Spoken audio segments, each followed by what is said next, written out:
Good morning. My name is Gerard Seijts, and I'm the Executive Director of the Ihnatowycz Institute for Leadership. I'd like to welcome you to the 2021 Thomas d'Aquino Lecture on Leadership. The lecture was established in 2006 to salute Tom d'Aquino's outstanding contributions to national and international business, public policy, and the voluntary sector, contributions that carry on to this very day. Tom is an entrepreneur, a corporate director, an educator, an author, and a thought leader in public policy. Of course, we owe Tom a big thank you for his ongoing support of the Ivey Business School and the Institute for Leadership in particular. We're absolutely delighted that this year's lecture will consist of a fireside chat with Harley Finkelstein, the president of Shopify. Harley has recently been named to Fortune 2021 40 Under 40. In the press release, Fortune noted that Finkelstein has been instrumental in commercializing the company's e-commerce tools and shaping its strategy, while adding that Shopify is one of the few tech firms that could be capable of challenging Amazon as the undisputed leader in the space. Congratulations, Harley, on this distinction, and welcome to the lecture. Thank you very much. It's a great honor to be listed with some really incredible people around the world. It's quite amazing. Outstanding. Harley, the first couple of questions I have for you really centers around the organization and Sure. how you lead the organization. Yeah. So you joined Shopify about 4 years ago into the launch of the company.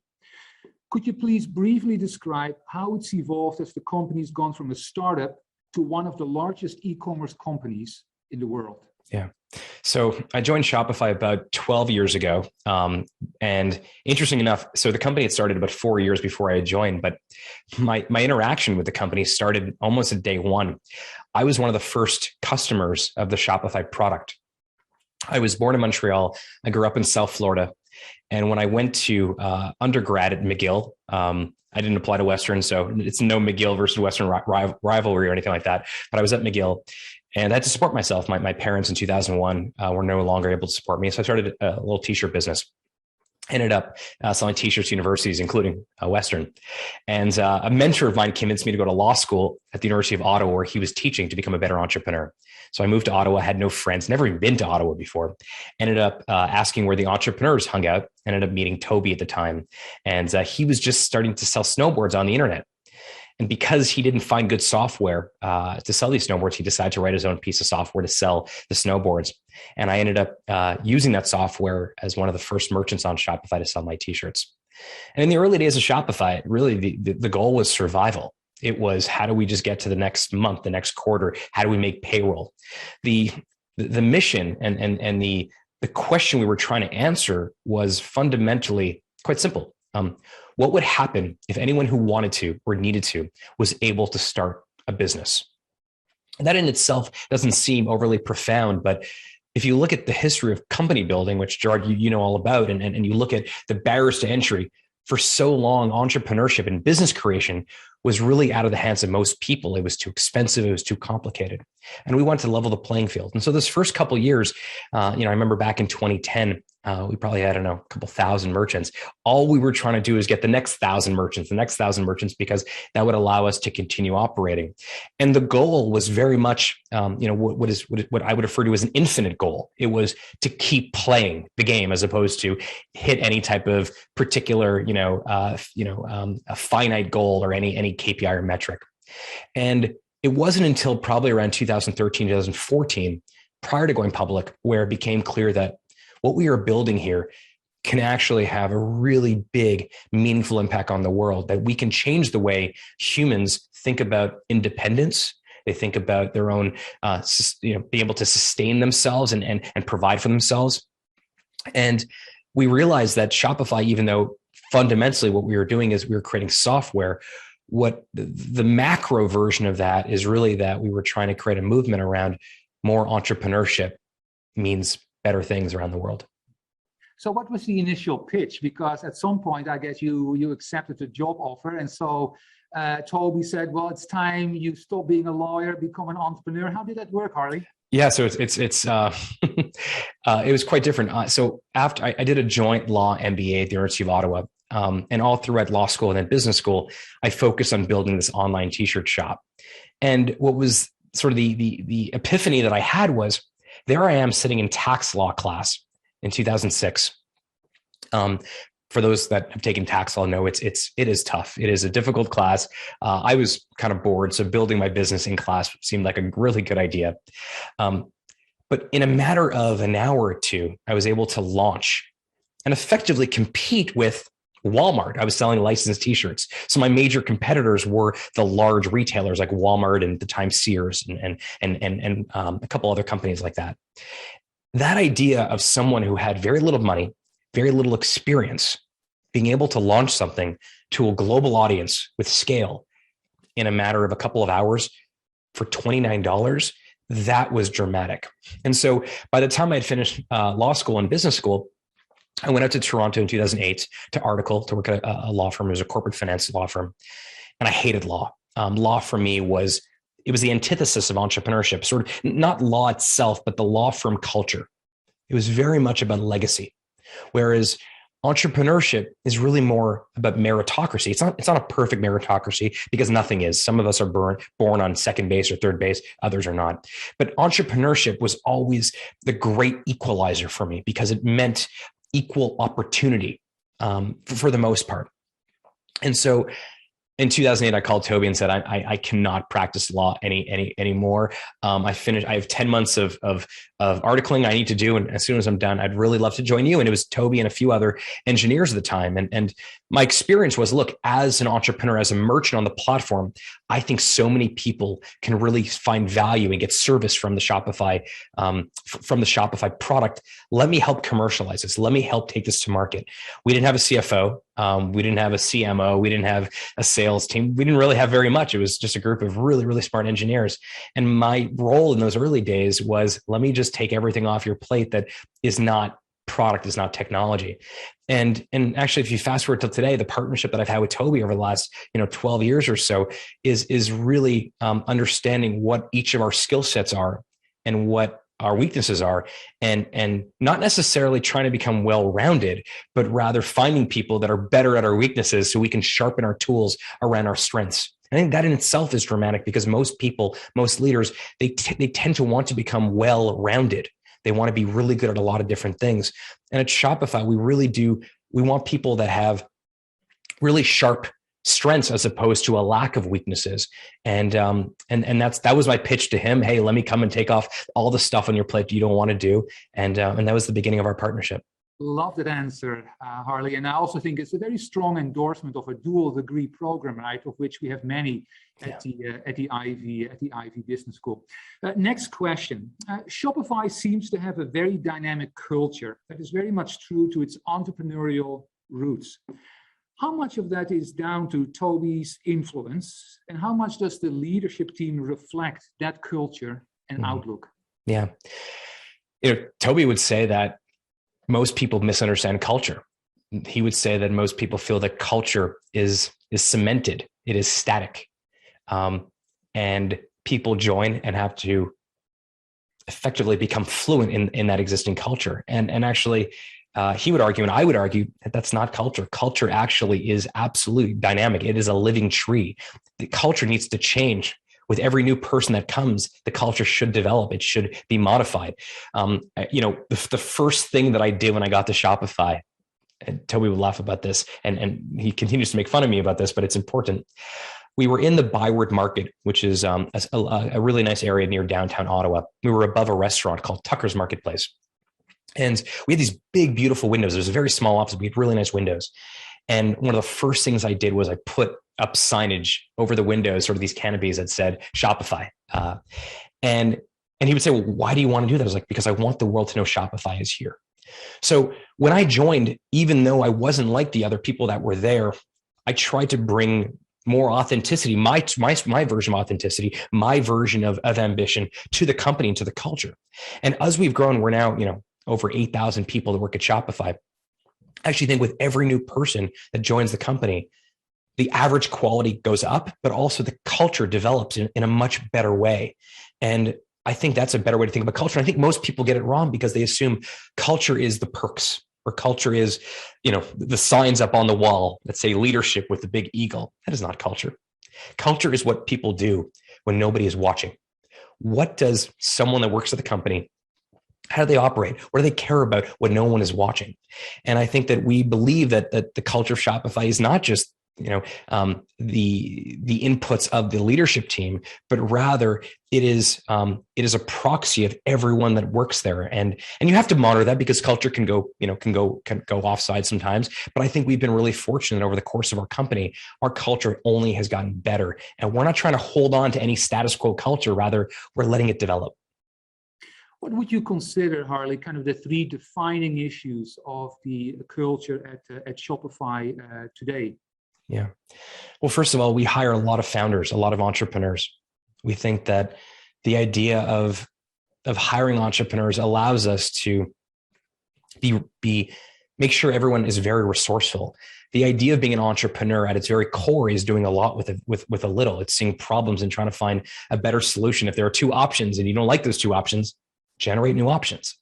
And so fundamentally, I think something that's super important to our culture is this idea of this founder mentality. I think Bain talks about the founder's mindset. It's a great video that Bain put together. I can't believe I'm citing a Bain video, but actually it is a phenomenal thing. I think they wrote a book about it as well. So I'd say that's sort of the first thing is how do we get people that are really resourceful? And a great way to suss that out is to look for people that have been entrepreneurs or have been entrepreneurial. So for example, if you're at a school and you love playing tennis and there was no tennis team, did you create the tennis team, right? Or did you join the tennis team?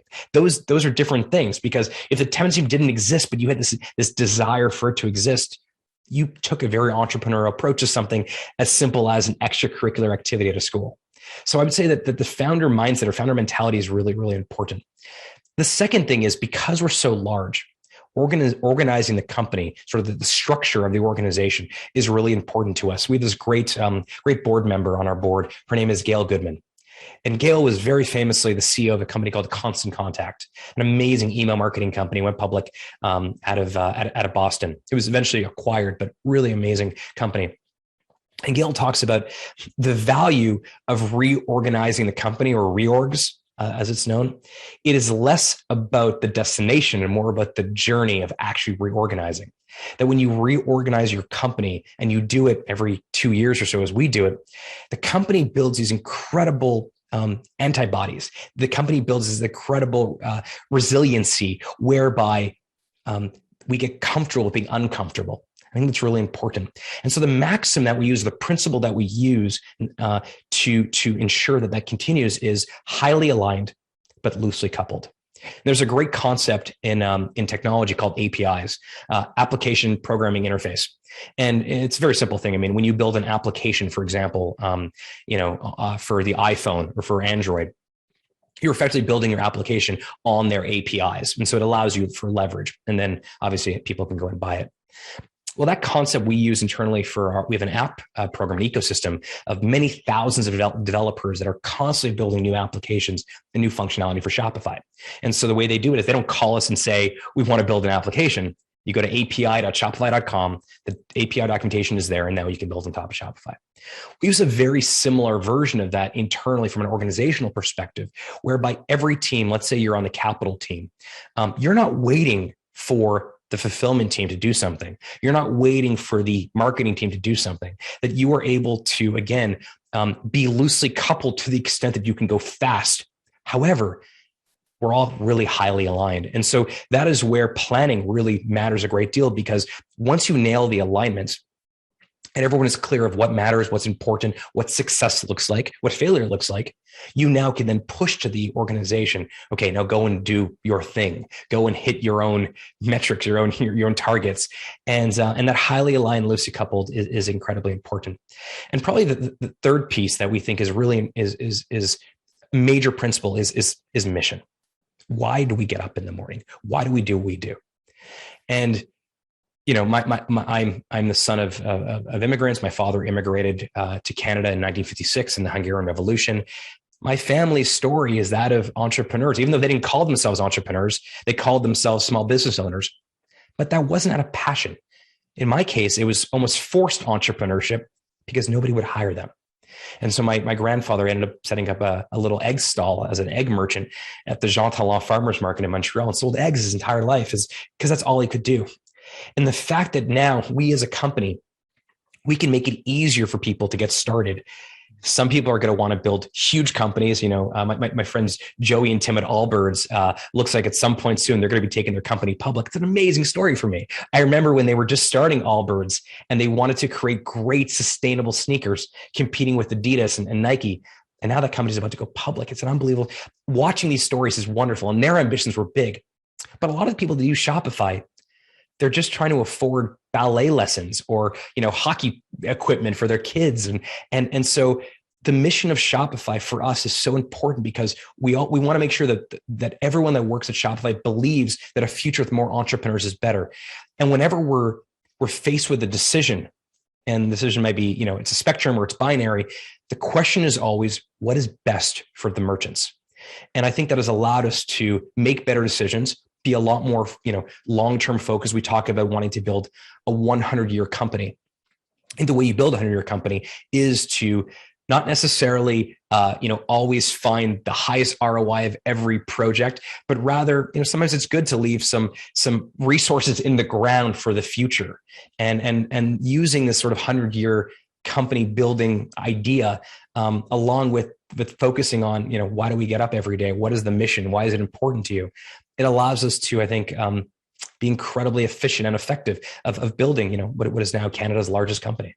Love that answer. But here's my follow-up question. So what kinds of things do you do to make your top management team's performance more than simply the sum of its parts?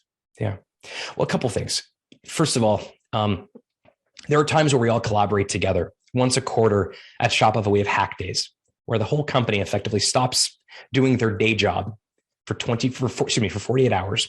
And we all work on a project together. And usually it's one problem. It's, we want to make it easier to do business banking. We think most banks do not understand the complexities and the requirements of small business. And so when we all get together and hack together across, design, product, business, marketing, brand, engineering, what can we do together? And one of the things that does on a quarterly basis, it reminds us that even though we are separate, we are still one team. And the way we look at ourselves, we wrote an email that now famously got leaked around Shopify not being a family, but being a high performance sports team. That's really important. Families tend to have, at least my family, I think I'm lucky, they love me unconditionally. I think, Gerard, your family probably loves you unconditionally too. And that is a wonderful thing. But companies, the relationship that companies have with the people that work there, it isn't unconditional. There are conditions. You got to show up. You got to add value. You have to have an impact. And so by talking about the company as a high performance sports team, you begin to remove some of the traditional politics that I think a lot of companies have. For example, high performance sports team doesn't care how long you've been on the team. The person, I'm not a sports guy, so I'm going to butcher this sports metaphor, but the person with the best arm should throw the football. And so that's part of how we sort of think about the team. But things like hack days are really, really important. Right now, sort of in a post-COVID world, Shopify is now operating, what we call a digital by design working environment. And what that means is we don't really go to offices anymore. I'm talking to you from my home right now. And 80% of our time, give or take a bit, give or take 5%, is going to be spent working anywhere we want. You can work from your home, you can work from a coffee shop, anywhere you want to work. But 20% of our time is going to very intentionally be spent together, in person, wherever that might be. And now that COVID is sort of some of COVID at least is somewhat behind us, so that we're not out of the pandemic, we're now beginning to do more of these moments, these bursts where we can spend time very intentionally together, and it's amazing. And so what we're trying to develop now is, what if we had all the flexibility of being a remote company, meaning I can hire anybody from anywhere and they don't have to move to Ottawa or Toronto or Waterloo or Montreal or New York or San Francisco. They can live wherever they want to live. So get the benefit of that, which is really important, but without the downside that sometimes you just need to collaborate in person. And that's the experiment we're trying right now. And I think that leads to more directly answer your question, that leads to more alignment, but also holding people accountable to what they said they're going to do, particularly in the leadership ranks of the company. Let's talk about you and your leadership, Harley. How would you describe your leadership style, and why do you lead people that way? And perhaps more importantly, how has your leadership style evolved over the years? Yeah. I'll start with the final point there, because it's probably the biggest lesson that I have learned. As an early, when I was early on in my career at Shopify, I was a terrible recruiter. I was in my early 20s. I felt I wasn't great at recruiting, and I was really bad at recruiting people that were better, smarter, faster than I was. And I chalked that up to, first of all, a lack of self-awareness, but also just ego and insecurity. That I was insecure that if I would hire people better, smarter, faster than me, then where would there be space for me? And that was a huge mistake. In fact, I would say in the last 8 years, everyone that I've hired is better, faster, smarter than I am. And together, actually, we create this really wonderful dynamic together whereby we're all focusing on our strengths and building good things together. The management style I think I used to apply was really more of this trust but verify. And I used to blanket it under the brand of, well, I want to give my best people autonomy. And the reason I don't think that is, at least for me, the most effective management style, and certainly not with the benefit of hindsight, is that there are times to give autonomy and there are times to get really into the weeds. And so now what I'm beginning to understand that is a more effective management style for me is to sort of operate at the very high level, which is sort of strategy. Where are we going? What do we want to accomplish the next 3, 5, 10 years? But also then in the weeds for certain things. I mean, there are certain press releases that I'm in the doc myself, changing words, changing letters around, changing sentence structure. And it's actually, in many ways, the middle can kind of get itself done. Those are sort of the assemblers of the company, and there's much better assemblers than me. But helping with the vision for the company, how we tell our story, what the narrative is at the top level, and then at the bottom level, really getting to the weeds when it really matters. That is sort of the evolution of my management style. And I think my management will continue to develop as I learn more things, new things, it'll get better. But this idea of trust but verify, when you're operating a company like we are, which has very big ambitions, which has very big competitors, some of the biggest companies on the planet, that just, there were diminishing marginal returns of that strategy. You invoked a really interesting word, and that was around ego. So the next question is around ego. You interact with many audiences, and once you offered the following advice, and this is a direct quote: let go of ego and strive to learn from and work with people who are smarter than you. Now, I got to tell you, Harley, I see people rolling their eyes when a seasoned executive offers this kinds of advice. Why do you feel so strong about this advice? And perhaps more importantly, how do you put this in practice, especially the letting go of ego? Yeah. Companies have, for as long as companies have been around, have had the concept of a board of directors. And we have an amazing board of directors at Shopify. We've had a great board for a long time, but I think our board now is one of the strongest. And I've sat on boards. I spent the last 3 years on the board of the CBC, of the Canadian Broadcast Corporation. So I know what great boards look like. I know what not great boards look like, but I've seen enough to know what works and what doesn't. That concept of a board of directors, I think, actually needs to be expanded beyond just companies to a personal board of directors. And I was really lucky early in my career that I was able to identify, but also begin to develop relationships with people that are sort of my personal board of directors. And, some of them are incredible business leaders, Kaylin Ravinescu from Air Canada, or Don Walker from Magna, or Stephen Bronfman, these incredible people who I'm so honored that they gave me their time even before anyone knew of Harley or of Shopify. Tom DeCino is in that bucket as well. Tom has been amazing in sort of helping me understand, how to be a good community leader, how to live in a great society and make it better.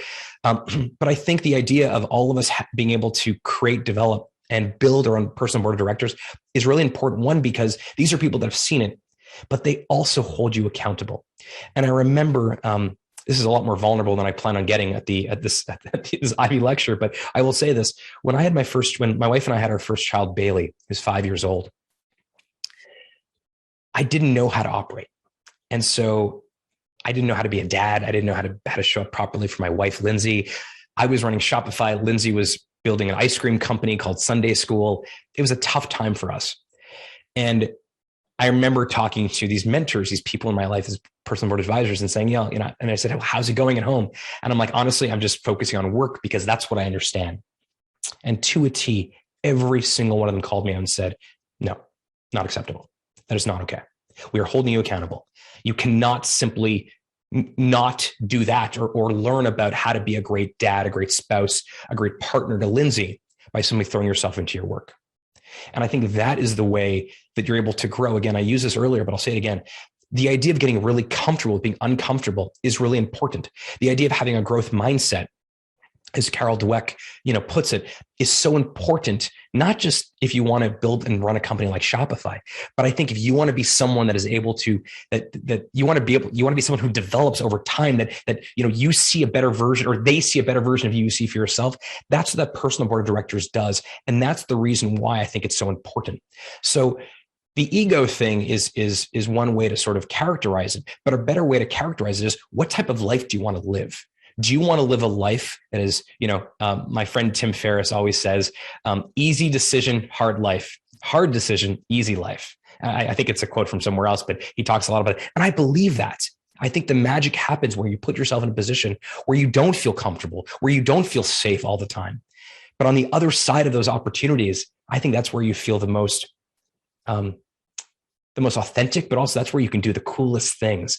And that's not to say I'm the world's best husband now or the world's best father. I have 2 kids now with Lindsay. But what I would say is, by having people that said that is not acceptable and holding me accountable, it reminded me that I wasn't doing something that I should have been doing. And it reminded me that I was taking an easy way out. Harley, if you have one piece of advice for our students to actually start the process of getting your personal board of directors, if you have one thing to say about kind of trying to build that, what would that advice be?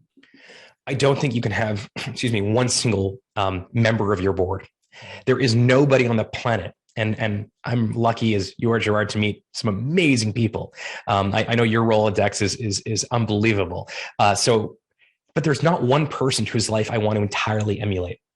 And so rather than find one person, a better thing to do is make a list of things you want to get really good at. I want to really get really good at selling t-shirts. I want to get really good at being a great spouse or boyfriend or girlfriend or partner.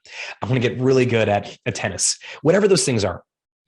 And then find people that are sort of in your, sort of think of concentric circles, or in that first concentric circle, 1 degree of separation away from you, or 2, who are good at those things.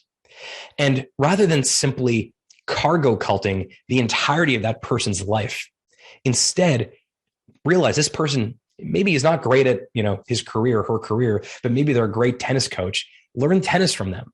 And then if that person is really good at somehow you've noticed they have a great relationship with their children, maybe you want to get parenting advice from them. And then what you do from that is you're able to build effectively an operating system, an operating model for life. And again, that should change. It should be dynamic, but that I think is the right way to do it. And just to be clear, because I was sitting in undergrad and grad school wanting to build a personal board of directors, and it wasn't very easy to do so. I probably sent out 50 emails before one person wrote back and said, yeah, I'll have coffee with you, or yes, I'll respond. And there are still people to this day who I want to have a relationship with who just don't give me the time of day. Either they're too busy, or they don't like me, or they don't like something about me, and that's okay. But I am incredibly, tenacious about developing those relationships, and over time, they get richer and richer, and they still hold me accountable, even in those days where I think I'm doing pretty good, and they're like, "Well, you're missing this aspect," and I love that. I like that word, tenacious, and maybe the next question is related to that. You once said, I'm fascinated with how people find ambition, keep ambition, increase ambition, and unfortunately as well, lose ambition. So can you share your thoughts, if not answer, how you find and keep ambition? Yeah. If you speak to anyone who's about to start a company, meaning they're about to hit launch in their online store, they're about to, sign the lease on some physical store, they're about to start coding on a really cool project. There is this natural energy that so many humans have when they're starting something. And then eventually over time, even if it's going well, they get to a point which is, I think it's known as the trough of sorrow. And I find that ambition is so, it's so ephemeral that sometimes it goes away. It's instantaneous. And the people that I look up to and admire, and companies that I've invested in. Lindsay and I have invested in more than 40 amazing companies and entrepreneurs, including our most recent investment is a beer company that we just love here in Ottawa, the most delicious beer. We look for people who have constant ambition over time. And as opposed to sort of the spiky ambition that day one, they're all in, day two, they're not, day three, they're back. Having some sort of consistent ambition levels is really important, because what that allows for, it allows them, they remind themselves why they're doing it in the first place. And one of the interesting parts of entrepreneurship is that, especially today in 2021, a lot of people believe they want to be entrepreneurs. It's kind of a fun thing to do. When I was growing up, I had posters in my room of musicians and artists and celebrities. And actually now, one of the things I've noticed is the posters that kids have in their rooms, either digitally or actual posters, a lot of them are entrepreneurs. You think about Jay-Z and Beyonce. I mean, they're amazing artists, but they're incredible entrepreneurs. You think about Marshawn Lynch, one of the greatest football players ever playing in the NFL. Yeah, he had a big contract with Seattle, but he made his money, with his t-shirt company called Beast Mode. And so it feels like entrepreneurship, there's glamorizing of entrepreneurship now. And as someone that was one of the dragons on Next Gen Den, on Dragon's Den, I know that, media plays a role there. But what I think is more impressive is someone who keeps getting, punched in the nose time and time again, and things don't go well. And yet they still keep getting up because that ambition drives them. And the reason I talked about forced entrepreneurship earlier is that there is something about forced entrepreneurship whereby you have no choice. When you have no choice, you don't have the luxury of turning that ambition dial. It's kind of always dialed up, because if you don't survive, there's no food on the table.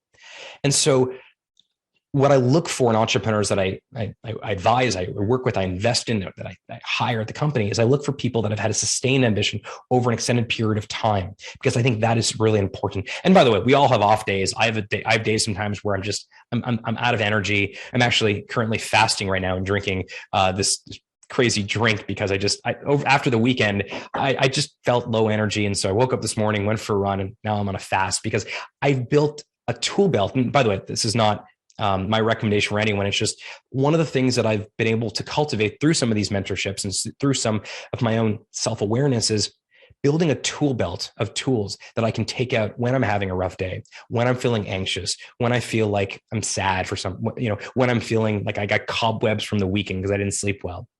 And I think ambition is one of those things that if you can sustain it over time, your likelihood and your propensity to succeed will be dramatically higher and more likely than someone who's far smarter than you. Because I was never the smartest person in any of my classes. But I always had a really good, consistent level of ambition. So let's talk about those challenges and maybe that punch on the nose. Can you tell us about a time where you struggled being a good leader?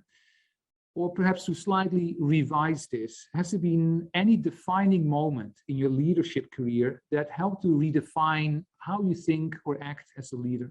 Yeah, a couple of moments. There's some obvious ones. You sort of have to change the way you manage a company. Once you go public, and not to say that you change your strategy or you change your vision.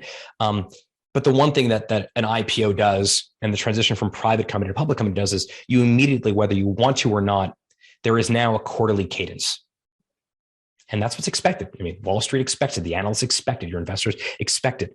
And they, in the case of Shopify, they're investing billions of dollars in our company. And so now there's a new stakeholder class, a new stakeholder group who doesn't necessarily want exactly what the other stakeholder group wants. And so that's sort of an obvious one that I think isn't worth talking about. A more valuable one is when we kind of knew that Shopify was really a high growth company. And I mentioned in the early days, the idea was really survival. But by the time we raised our Series B and certainly our Series C, it became clear that there's a chance here for us to build an incredible company that changes the way the world views entrepreneurship, that we can build a company that is long lasting, that is incredibly impactful at a global level. And one of the things I had to sort of change was how I manage my time. Again, I mentioned earlier that I sort of like to go high level and low level. But once we took our Series B, I believe it was, I think our Series B was about $100 million post-money valuation. And it was led by Bessemer and a few others, a few Canadian VCs as well.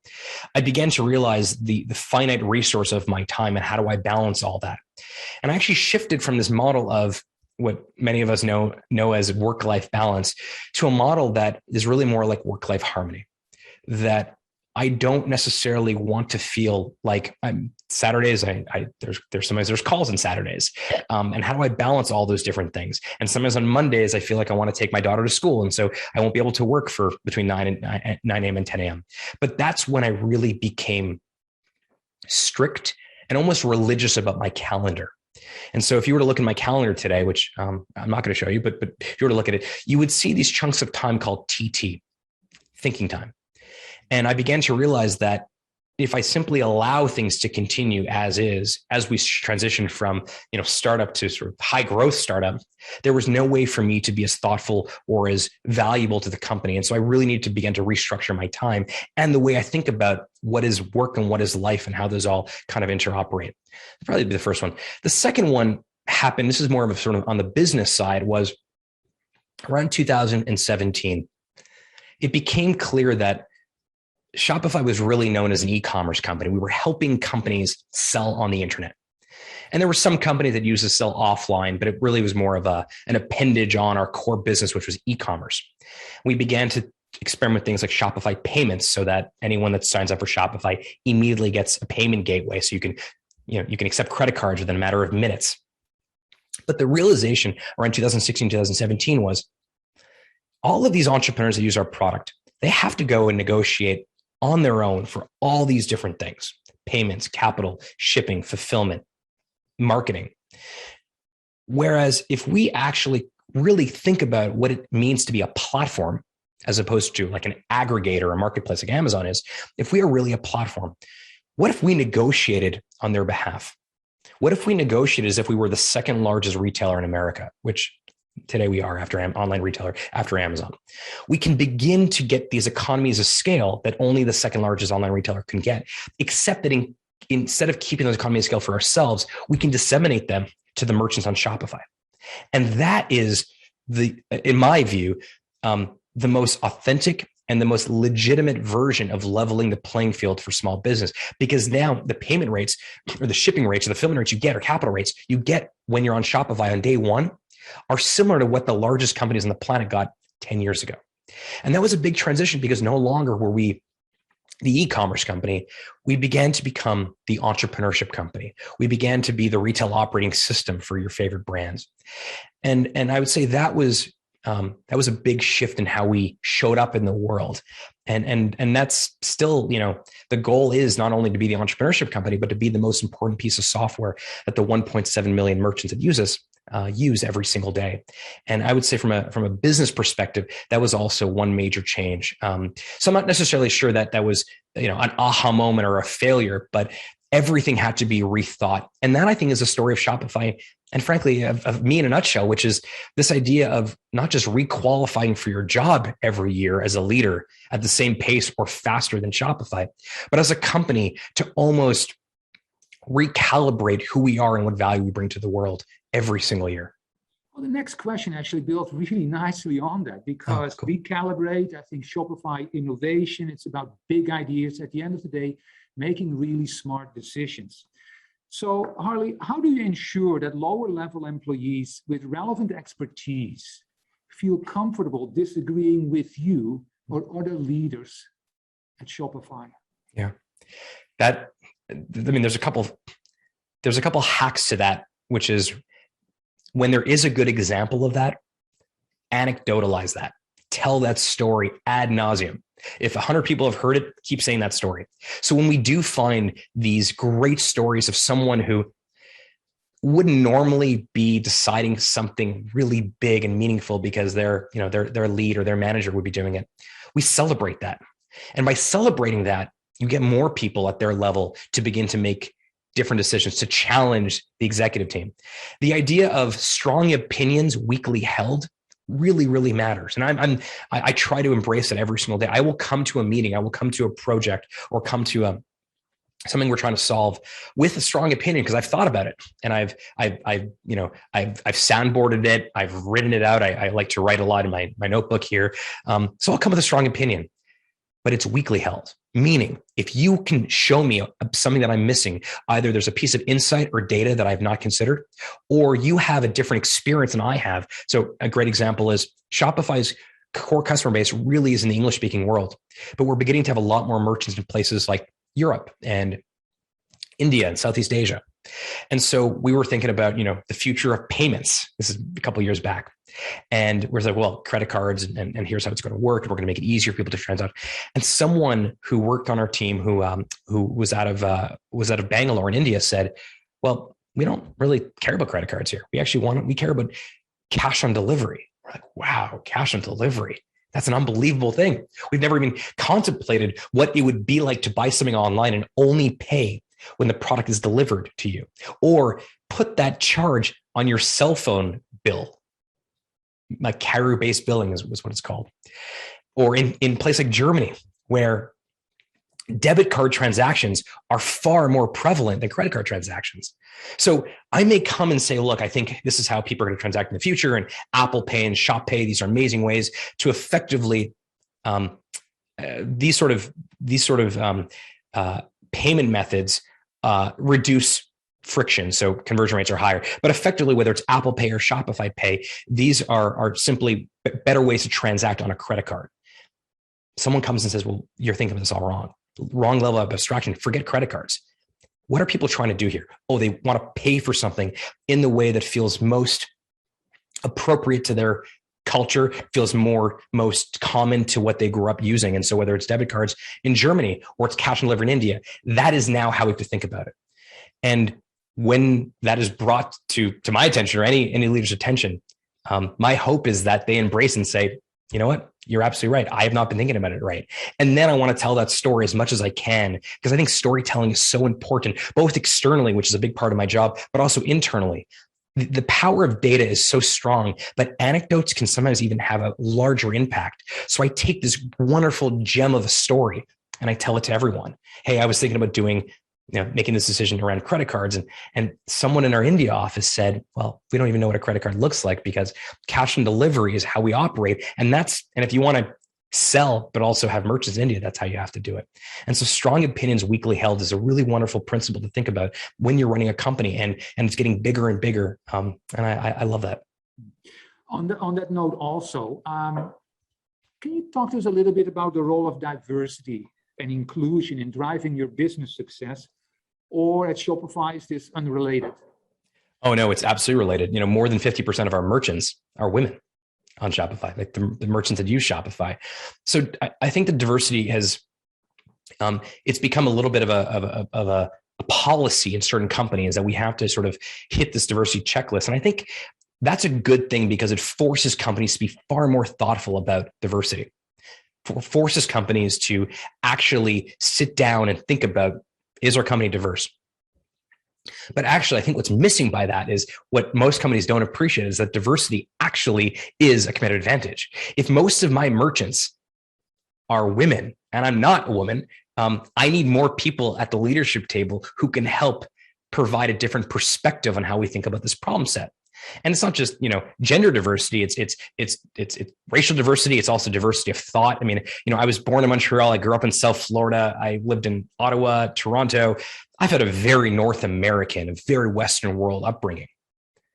So my diversity, even my own experience, gives me a very limited view. And if I want to be a global company, not only do I have to have, diversity in terms of across gender and race, I also need diversity in terms of experiences. What was it like to grow up in a place where when I was 13 years old, I had internet connectivity. My parents bought me a computer. Well, there are still places all over Canada and the United States where internet connectivity is not a thing. Broadband connections don't exist. So something as simple as when you set up a Shopify store, there's these wonderful sort of a step-by-step way to go from deciding to build a store to actually hitting the launch button. And there are these wonderful things that bring you along, almost like a wizard that says, okay, now do this, now do this, now do that. Well, the prerequisite to it that was taken for granted was that everyone has an internet connection that allows them to see those animations. They can see what the next step is. But now we're thinking about, well, what if you don't have internet connectivity? What if you're still on some sort of dial-up modem? And now we're thinking about creating a different product for those types of merchants, because the one we created simply does not properly anticipate their needs. And I think that we need to move away from this idea of diversity being a checklist on some sort of ESG, some investor ESG criteria score, to being something that genuinely and authentically makes your company better. And so we've been thinking about that for a long time, and I think we can still do a better job, but it's something that we take very seriously. Great. Harley, we continue to find ourselves in the COVID-19 pandemic. So the past 18 months have been very difficult for a lot of people. How does Shopify support individuals and teams when they find themselves in crisis situations? Yeah. I think there's two sort of levels of abstraction to talk about. The first is at the merchant level. When COVID first hit, it became obvious to us that we have a fairly large group of merchants that use us in their brick and mortar store.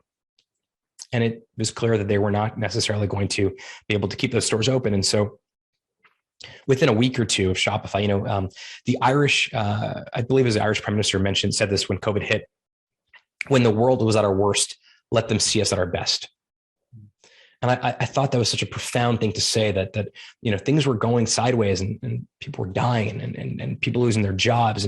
And what I saw in March 2020 and in April 2020 was I saw Shopify really stand up and say, what can we do both internally and externally? From the external side of things, we realized that we had a capital program. We've given out more than $2 billion of cash advances and loans to small business, but it was limited to the US. We immediately expanded it to new geographies. We recognized that restaurants are really going to suffer. And so we created a product which is effectively a gift card product to allow restaurants to sell gift cards where they get immediate cash flow to sustain themselves. And obviously, their best customers can go and redeem them at a later date, like now.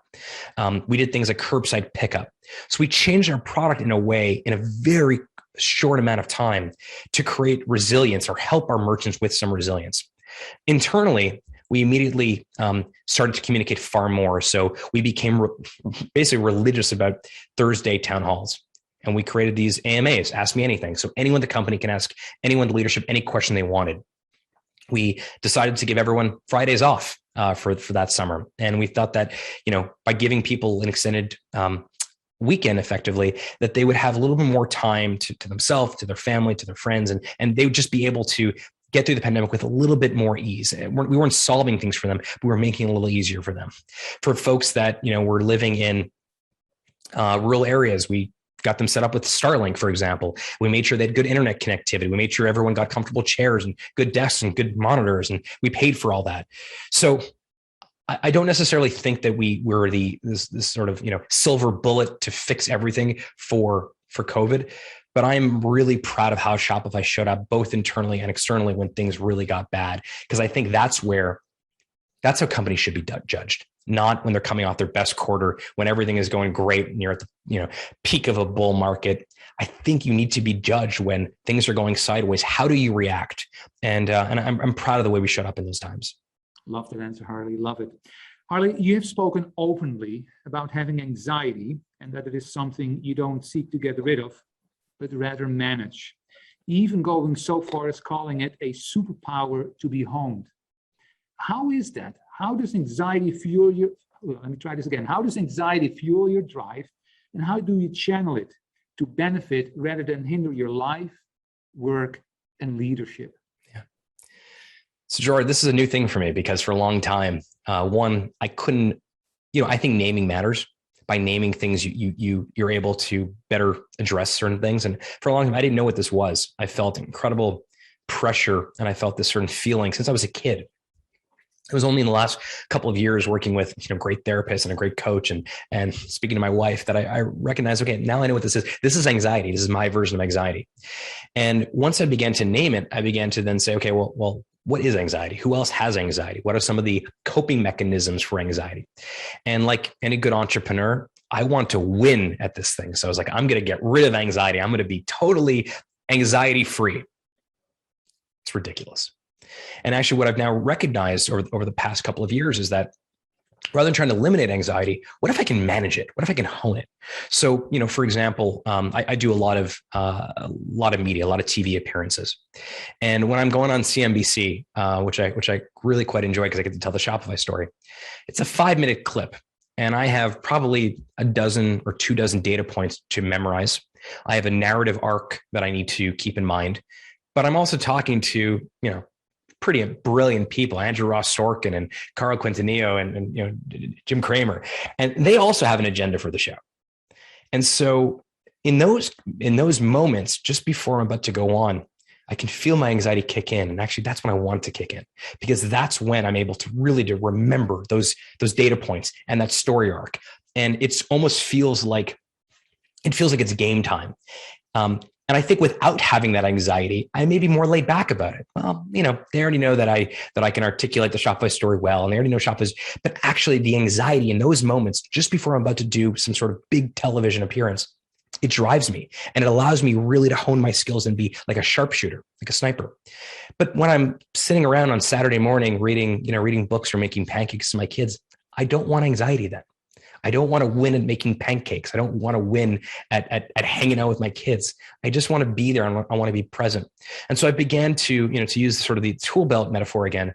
I began over the years to build this tool belt, and fasting, as I'm fasting right now, that's a part of it. Sometimes when I'm feeling a little bit sluggish, I'll fast and I'll just have some juice for the day. And other times it's meditation. I started meditating every morning, and that was really tough to get into because I think I was trying to win at meditation. I thought that I would find enlightenment after like 10 minutes, and that's not the case. It's not the goal. So I began to build a bit of a tool belt for myself of, hey, when do I take out this tool? When do I take out that tool? How do I, rather than eliminating anxiety, how do I rather manage it in a way that I use it when it's really, really important? But when I don't want it, when I want to spend time and be present with you and be present with my kids, and that's when I want to drop it, because I want to have a really good conversation with you now. And I want to be really focused on you, and I want to be mindful of that. And so the other part about anxiety, Gerard, that I find that, and this isn't just anxiety, it's mental health in general. I think for a long time, use that term again, I was insecure about sharing some of the struggles that I've had with mental health with the world, because I thought it showed weakness. And the more that I share, the more I get messages from people, DMs, phone calls, emails, text messages saying, I'm so glad you said that, because I feel the same way. And because you said that, you've now given me an opportunity to have a conversation with you about what has worked and what hasn't. And more as I learn and as I grow as a human, not even as a leader, just as a human, I realize that vulnerability in many cases is actually a sign of strength and not weakness. I think it's an important message you share here, Harley. Thanks for doing that. As we are almost out of time, I think I have 2 questions for you. First one, what are the 3 things about leadership you would tell yourself as a new leader that you now know being an experienced leader? It's a good question. I think the first thing is there is a difference between innate leadership qualities and really wonderful management traits, management qualities. There are some people who are just kind of born leaders. You were at summer camp when you were a kid and you jumped off the dock and a bunch of kids followed you. That's great. Maybe that is a cool thing to have. It's not that valuable though. Management, on the other hand, is not innate. It doesn't come naturally. You actually have to work at it. And so the idea of showing up at a place, showing up at a business, showing up at a company, showing up at an organization or a school and saying, oh, I'm a great leader, I'm a great manager. Well, you might be a great leader in some aspect or a natural leader. You're almost certainly not a great manager unless you've been doing it for a while. It is a skill set you have to hone. And by the way, it is very difficult. And I don't think there is any final destination of management skills. I actually think it's something you continue to develop over time. So that'd be the first one that I don't think I fully appreciated. The second thing is from a leadership perspective or management perspective, you need to have a number of different ways to show up. And I think the way you show up with one person needs to be different than the other. And that really is where empathy comes in. And I know empathy has become a little bit, of a catch-all for so many things around business these days. But empathy and the ability to deeply understand what that other person is feeling and then be able to take out the right tool to say, okay, well, like, let me bring this to this conversation. I would never bring it to a different conversation. And having the versatility to be able to lead across a number of different dimensions, and the way you lead an engineer versus the way you lead a marketer may be very, very different, but even the personalities of those people may be different. In fact, there's a really great tool that I've used for years called the Enneagram.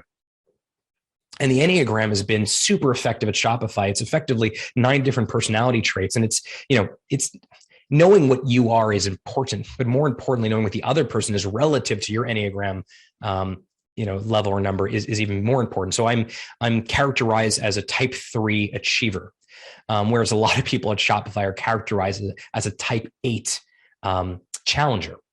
And you can look this up online. When you look at how 8s and 3s interact, it's very different. I mean, if you come to me with great gusto about a particular idea, I'm going to run with that. All right, let's go. Let's brainstorm. Let's figure out how we get this, we commercialize this, let's make this really big. But if you go to an 8 with that same type of ambition or energy, they're going to say, well, what about this? And what about this? And what about this? And if you haven't thought about those 4 or 5 things that are going to come out, you're probably not going to get anywhere.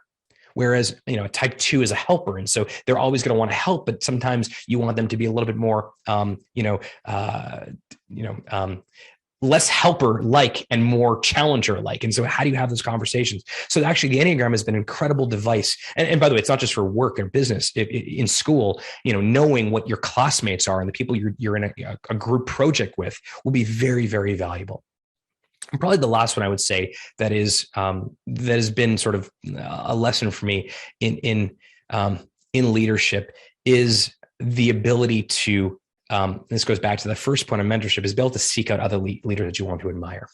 That building yourself a community of other people that are either ahead of you or not ahead of you, are behind you in their own journeys, and bringing them together and then investing in those relationships. I mean, as we talked about the calendar earlier, my calendar doesn't just have my work stuff. My calendar has call Kaylin, call Dawn, have a chat with this person about this topic.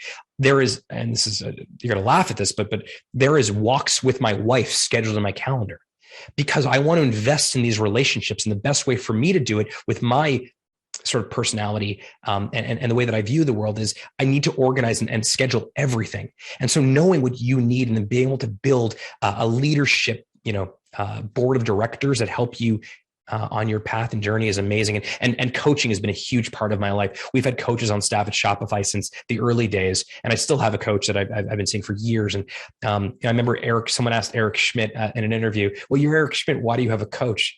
And he said, basically, everyone has to have a coach. I remember thinking, well, like that was so dramatic and so profound that Eric Schmidt needed a coach who I admire as one of the best business leaders. And coaching has been a really valuable thing on the leadership side for me. Something triggered me in your answer around kind of when you talked about empathy. And so I'm going to insert this question actually. Sure. There's this great quote by Kim Scott. She's the author of Radical Candor. Yeah, amazing. Yeah. And she said, your words are measured, not at your mouth, but at the other person's ear. So what lessons, very briefly, Harley, what lessons can you share with our students about learning or how to listen more effectively to people? How to listen more effectively to people?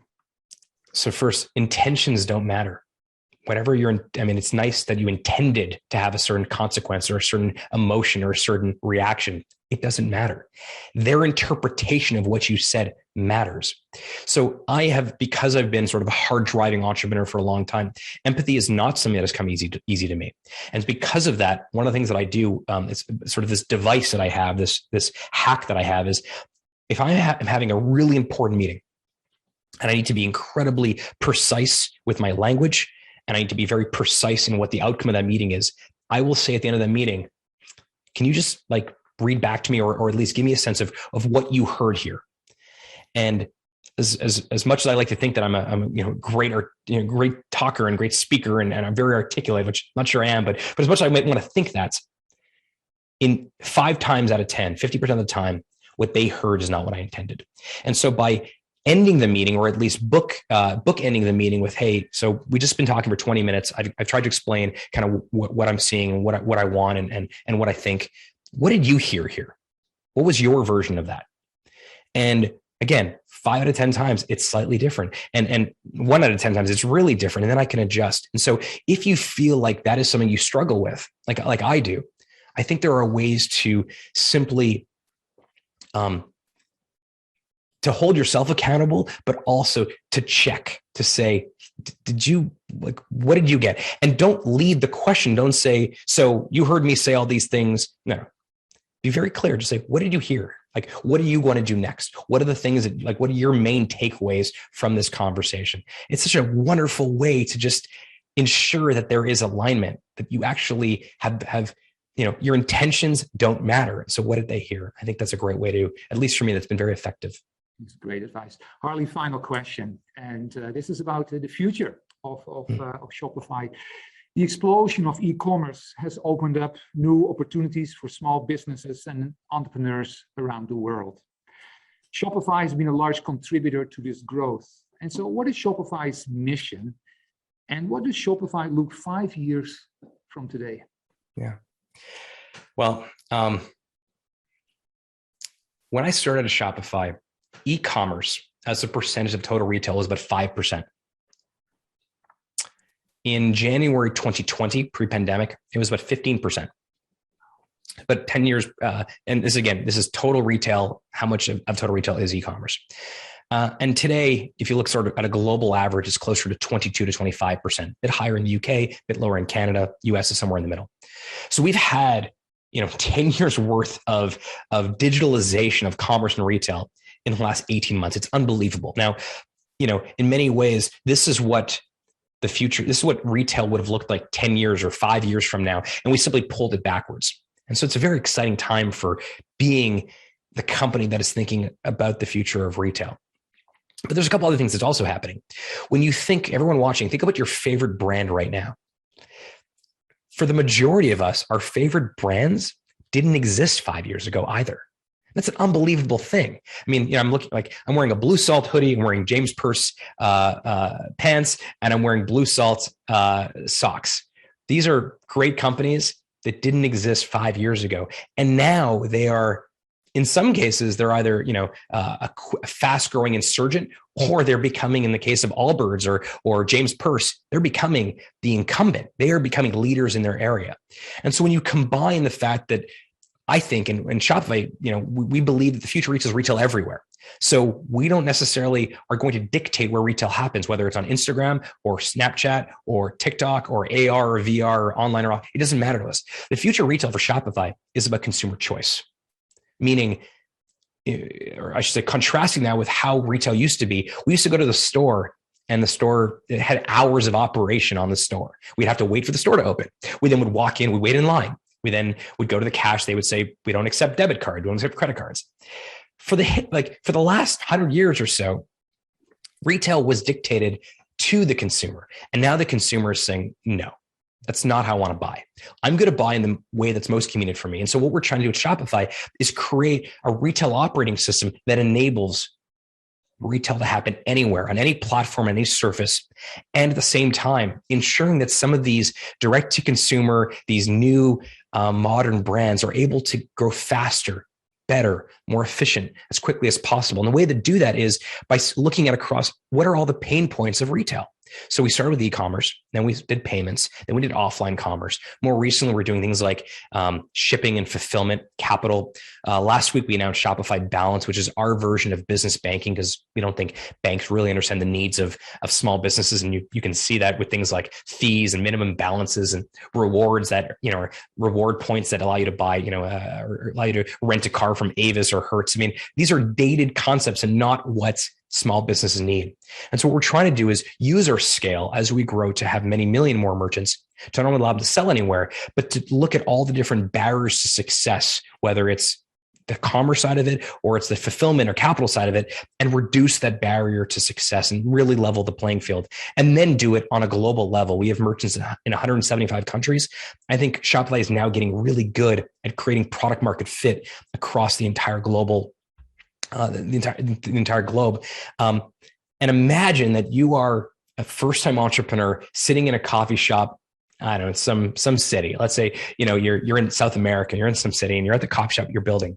When you press launch, not only can you now sell to a global audience by default, but now your identity just changed. And that experience of getting your first sale, where now you have independence, where now you can do your life's work, that's what our mission is. That's what we're all about. And I want to do that. And we want to do that at scale.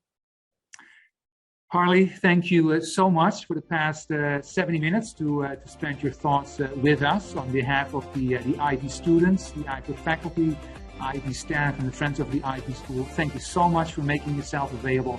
And of course, we wish you and all your colleagues at Shopify continued success, both personally and professionally. Thanks, Harley. Thank you, Gerard.